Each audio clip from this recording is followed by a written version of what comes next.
ನನ್ನ ಪ್ರೀತಿಯ ಗೆಳೆಯರೇ, ನರ್ಸಿಂಗ್ ಬಾಂಧವರೇ, ಕರ್ನಾಟಕ ರಾಜ್ಯ ಸರ್ಕಾರಿ ನೌಕರರೇ ಹಾಗೂ ನಮ್ಮ ಕರ್ನಾಟಕ ರಾಜ್ಯದ ಮಹಾಜನತೆ ನಿಮಗೆಲ್ಲರಿಗೂ ನರ್ಸಿಂಗ್ ವ್ಯೂಸ್ ಕನ್ನಡ ಯೂಟ್ಯೂಬ್ ಚಾನಲ್ಗೆ ಸ್ವಾಗತ ಸುಸ್ವಾಗತ.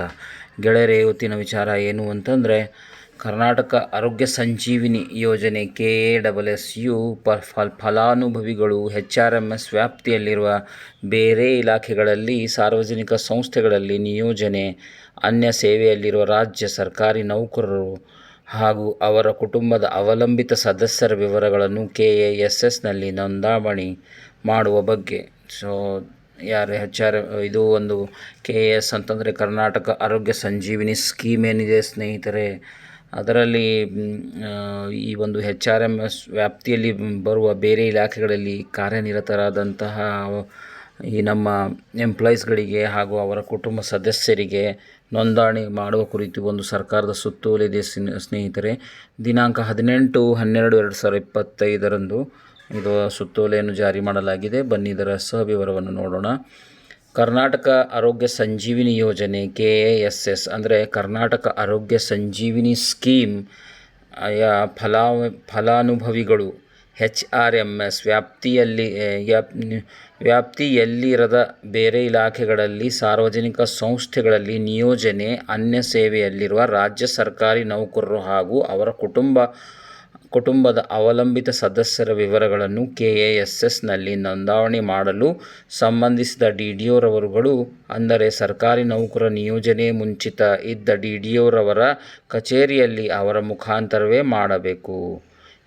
ಅಂತಂದರೆ ಸ್ನೇಹಿತರೆ, ಇದು ತುಂಬ ಕೆಲವೊಬ್ಬರಿಗೆ ಕನ್ಫ್ಯೂಷನ್ ಇದೆ.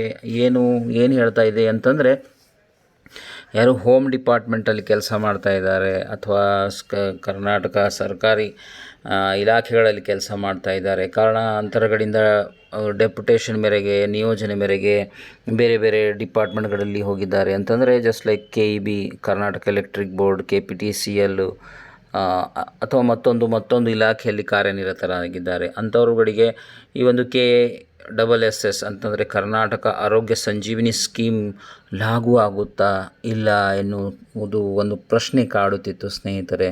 ಸೊ ಅದನ್ನು ಇಲ್ಲಿ ಒಂದು ಕ್ಲಾರಿಫೈ ಏನು ಕೊಟ್ಟಿದ್ದಾರೆ ಅಂತಂದರೆ, ಅವರ ಹೋಮ್ ಡಿಪಾರ್ಟ್ಮೆಂಟಲ್ಲಿ ಅಲ್ಲಿರುವಂಥ HRMSಸಿಂದ ಅಲ್ಲಿರುವಂಥ DDOಗಳಿಂದ ಅವರ ಫಾರ್ಮನ್ನು ಫಿಲಪ್ ಮಾಡಬಹುದು ಎನ್ನುವಂಥ ಮಾತನ್ನು ವಿವರದಲ್ಲಿ ಹೇಳ್ತಾ ಇದ್ದಾರೆ ಸ್ನೇಹಿತರೆ. ಸೊ ಅವರು ಕೂಡ ಎಲಿಜಿಬಲ್ ಇದ್ದಾರೆ, ಯಾರು ಡೆಪ್ಯುಟೇಷನ್ ಆಗಿ ಹೋಗಿದ್ದಾರೆ. ಬಟ್ ಅವರು ಮಾತೃ ಇಲಾಖೆ ನಮ್ಮ ಕರ್ನಾಟಕ ರಾಜ್ಯ ಸರ್ಕಾರಿ ಮಾತೃ ಇಲಾಖೆ ಆಗಿದೆ. ಬಟ್ ಎಲ್ಲಿ ಕೆಲಸ ಮಾಡ್ತಾ ಇದ್ದಾರೆ ಅದು ಬೋರ್ಡ್ ಆಗಿರಬಹುದು ಅಥವಾ ಯಾವುದೇ ಒಂದು ಸಂಘ ಸಂಸ್ಥೆ ಆಗಿರಬೇಕು, ಕರ್ನಾಟಕ ಸರ್ಕಾರದಿಂದ ಮಾನ್ಯತೆ ಪಡೆದಿರುವಂಥದ್ದು.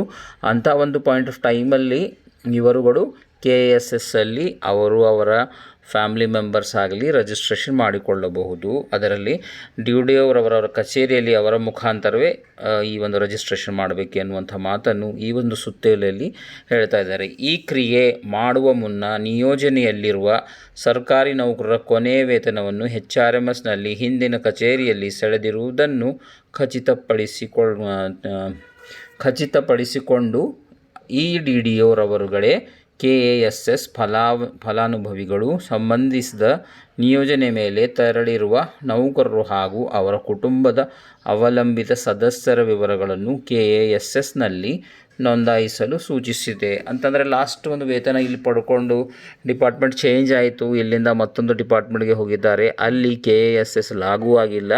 ಆದರೂ ಸಹ ಈ ಒಂದು ಮಾತೃ ಇಲಾಖೆಯಲ್ಲಿ ಅವರಿಗೆ ಈ ಒಂದು ಇಲ್ಲಿ ಎಲ್ರಿಗೂ ಇವಾಗ KASS ಫೆಸಿಲಿಟಿ ಕೊಟ್ಟಿದ್ದಾರೆ. ಅಂತಂದರೆ ಅವರಿಗೆ ಆ ಒಂದು ಫೆಸಿಲಿಟಿ ಕೊಡುವ ನಿಟ್ಟಿನಲ್ಲಿ ಅವರು ಲಾಸ್ಟ್ LPC ಲಾಸ್ಟ್ ವೇತನವನ್ನು ಏನು ತೊಗೊಂಡಿದ್ದಾರೆ ಅದನ್ನು ನೋಡಿಕೊಂಡು DDOರವರುಗಳೇ KASS ಫಲಾನುಭವಿಗಳು ಸಂಬಂಧಿಸಿದ ನಿಯೋಜನೆ ಮೇಲೆ ತೆರಳಿರುವ ನೌಕರರು ಹಾಗೂ ಅವರ ಅವಲಂಬಿತ ಕುಟುಂಬ ಸದಸ್ಯರುಗಳನ್ನು KASನಲ್ಲಿ ನೋಂದಾಯಿಸಲು ಸೂಚಿಸಿದೆ ಸ್ನೇಹಿತರೆ. ಸೊ ಹೋಪ್ ಎಲ್ರಿಗೂ ಅರ್ಥ ಆಗಿದೆ ಅಂದ್ಕೋತೀನಿ. ಕಾರಣ ಕೆಲವೊಂದು ಗೊಂದಲಗಳಿದ್ದವು, ಏನಪ್ಪ ಇದು ಅಂತ ಹೇಳಿಬಿಟ್ಟು.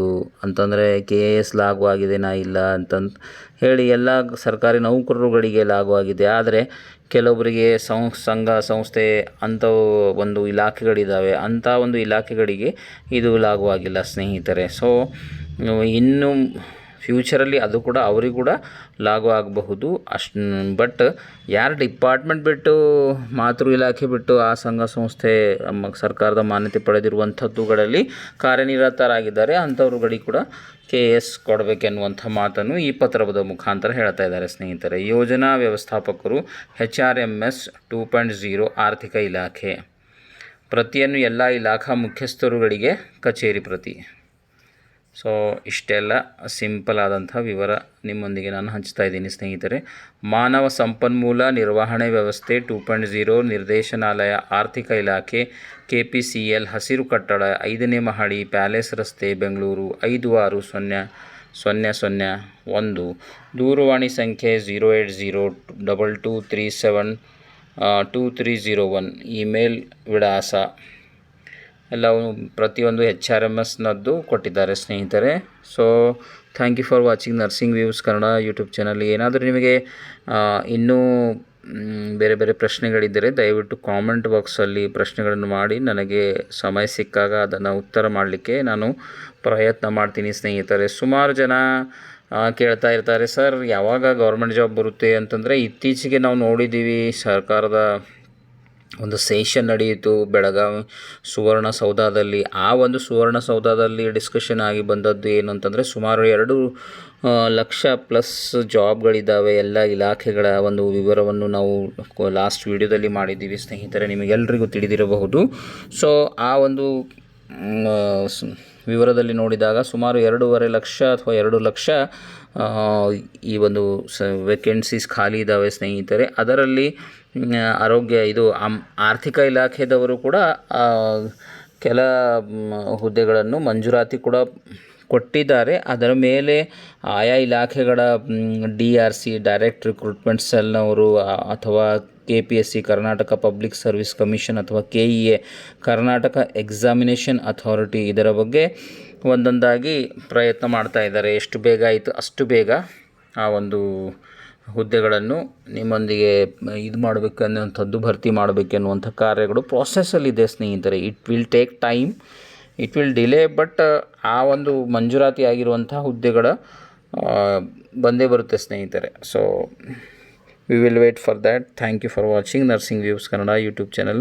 ಯಾರಾದರೂ ಹೊಸದಾಗಿ ಬಂದಿದ್ದರೆ ದಯವಿಟ್ಟು ಈ ಒಂದು ಚಾನಲನ್ನು ಸಬ್ಸ್ಕ್ರೈಬ್ ಮಾಡ್ಕೊಳ್ಳಿ. ಆಮೇಲೆ ನಿಮ್ಮ ಫ್ರೆಂಡ್ಸ್ಗಳ ಜೊತೆಗೆ ಶೇರ್ ಮಾಡಿ ಸ್ನೇಹಿತರೆ. ಇನ್ಫಾರ್ಮೇಟಿವ್ ಟಾಪಿಕ್ ಇಲ್ಲಿ ನಾವು ಚರ್ಚೆ ಮಾಡ್ತೀವಿ. Thank you.